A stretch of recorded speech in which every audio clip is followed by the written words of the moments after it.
ഉണ്ടാക്കാൻ പോകുന്നത്. അത് ഈ നേന്ത്രപ്പഴം വെച്ചിട്ടാണ്. പിന്നെ ഇതിനെ കൊണ്ട് 4 മണി പലഹാരമാണ് ഉണ്ടാക്കാൻ പോകുന്നത്. ഒരു അടിപൊളി 4 മണി പലഹാരം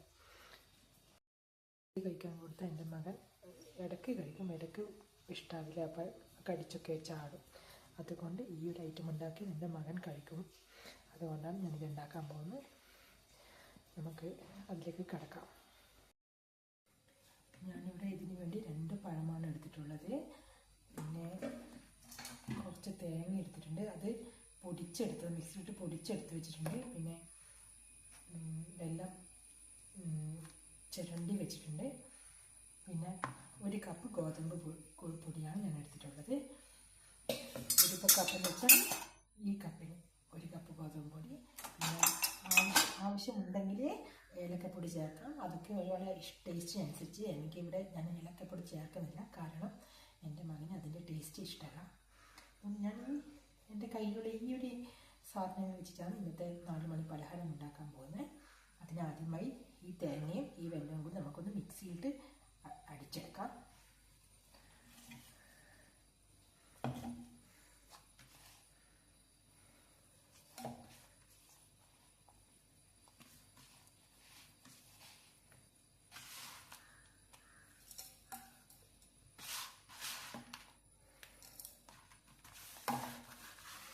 ഞാനൊരു 3 വെല്ലമാണ് എടുത്തിട്ടുള്ളത്.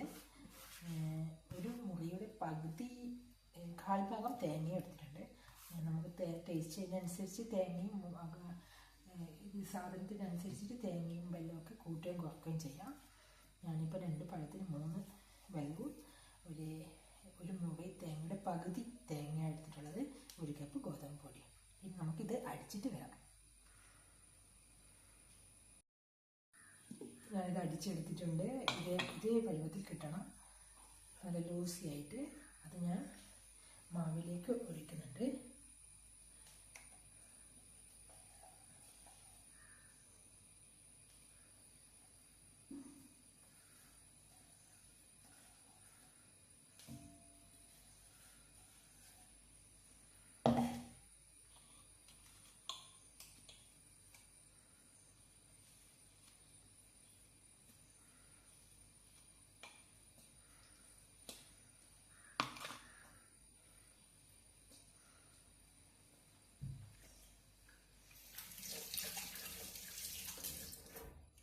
അതുപോലെ തന്നെ ഈ പഴവും, ഇത് നല്ലോണം പഴുത്തത് കൊണ്ടാണ് ഞാൻ പുഴുങ്ങാത്തത്. കുറച്ച് പഴുപ്പ് കുറവുള്ളത് പുഴുങ്ങിയിട്ട് ഉപയോഗിക്കാം. ഇങ്ങനെ ചെത്തിയിട്ടിട്ട് ഒന്ന് മിക്സിയിട്ട് അടിച്ചെടുക്കണം. കട്ട ഉണ്ടാവാൻ പാടില്ല പഴത്തിന്.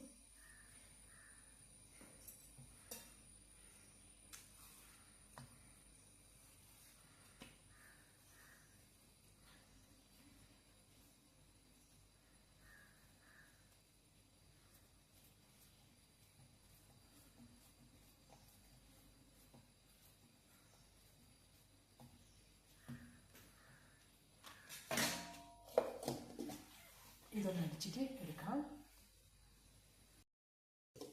ഈ പരുവത്തിൽ കിട്ടണം.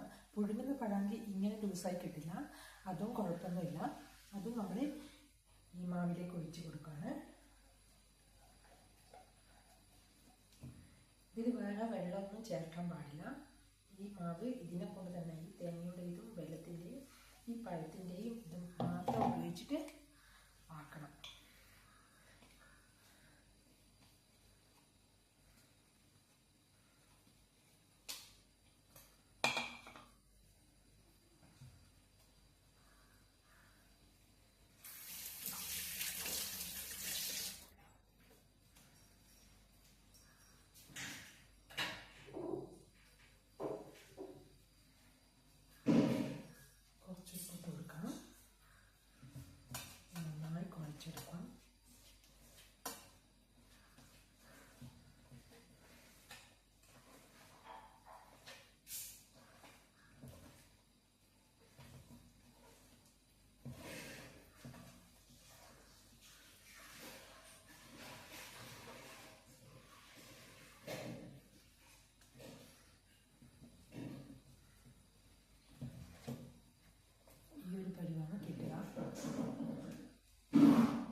അപ്പോഴേക്കും നമുക്ക് വാഴയില മറിച്ചിടാം.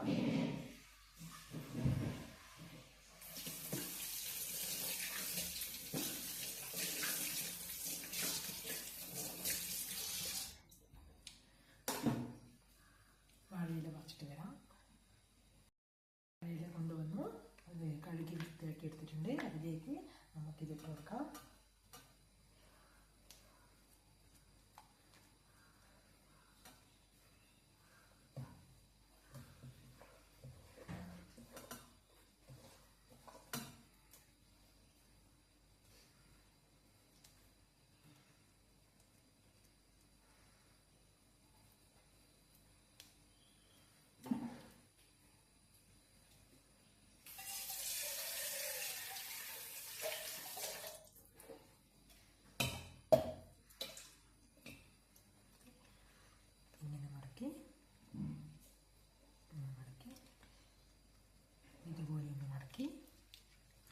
ഇതുപോലെ ഒന്ന് മടക്കാം. എന്നിട്ട് ഒരു പ്ലേറ്റിലേക്ക് വെക്കാം.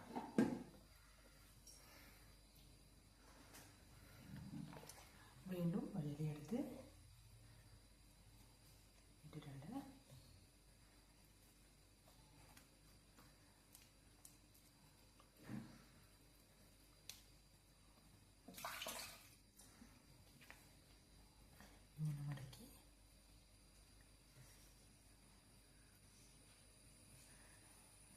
ഇങ്ങനെ മടക്കി ഇതുപോലെ നമുക്ക് ആക്കിയെടുക്കാം. ഓരോന്നാക്കിയെടുക്കാം. ഞാൻ ആക്കിയെടുത്തിട്ടുണ്ട് ഇതുപോലെ. ഇനി നമുക്കിത് അപ്പച്ചട്ടിയിലേക്ക് വെക്കാം.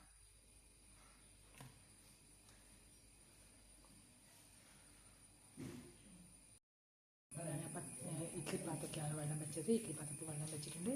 അത് ചൂടായി കഴിഞ്ഞാൽ നമുക്ക് ഓരോന്ന് പെറുക്കി അതിൽ വെക്കാം. എന്നിട്ട് ആവി കയറ്റാം. അപ്പോൾ വെള്ളം ചൂടായിട്ട് നമുക്കിത് ഓരോന്ന് പെറുക്കി വെക്കാം.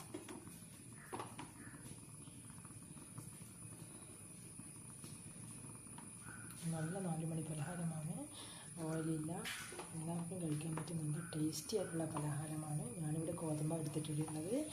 അരി എടുക്കാം, റവ എടുക്കാം. ഇഷ്ടം നിങ്ങൾക്ക് എന്താണോ ഇഷ്ടം അത് ചൂസ് ചെയ്യാം. അതൊന്നും കുഴപ്പമില്ല. അപ്പോൾ ഇനി ഇത് മൂടി പൊത്തി ആവി കയറ്റട്ടെ. ഇനി നമുക്ക് ഇതിലേക്ക് മൂടി പൊത്തിയിട്ട് ആവി കയറ്റി വെക്കാം. നല്ലോണം ആവി കയറിയതിന് ശേഷം നമുക്കെടുക്കാം. പഴത്തിൻ്റെ പഴയ അട ഇവിടെ റെഡി ആയിട്ടുണ്ട്. നമുക്കൊന്ന് എടുത്ത് നോക്കാം. എല്ലാം ആയിട്ടുണ്ട്. അട തയ്യാറായിട്ടുണ്ട്. നല്ല എളുപ്പമാണ് ഉണ്ടാക്കാൻ. നമ്മളെ വീട്ടിലുള്ള സാധനങ്ങൾ ഉപയോഗിച്ചിട്ട് ഉണ്ടാക്കാം. എണ്ണ തീരെ ചേർക്കാതെ നല്ലൊരു 4 മണി പലഹാരമാണ്. പിന്നെ ഇത് ഭയങ്കര സ്വാദിഷ്ടമായ ഒരു പലഹാരമാണ്. അതുകൊണ്ട് എല്ലാ കുട്ടികൾക്കും ഇഷ്ടപ്പെടും. എല്ലാവരും ട്രൈ ചെയ്ത് നോക്കിയിട്ട് അഭിപ്രായം പറയണം. നല്ല സോഫ്റ്റുമാണ്, നല്ല ടേസ്റ്റിയാണ്. Okay, by. പുതിയൊരു വീഡിയോ ആയി വീണ്ടും വരാം. ബൈ.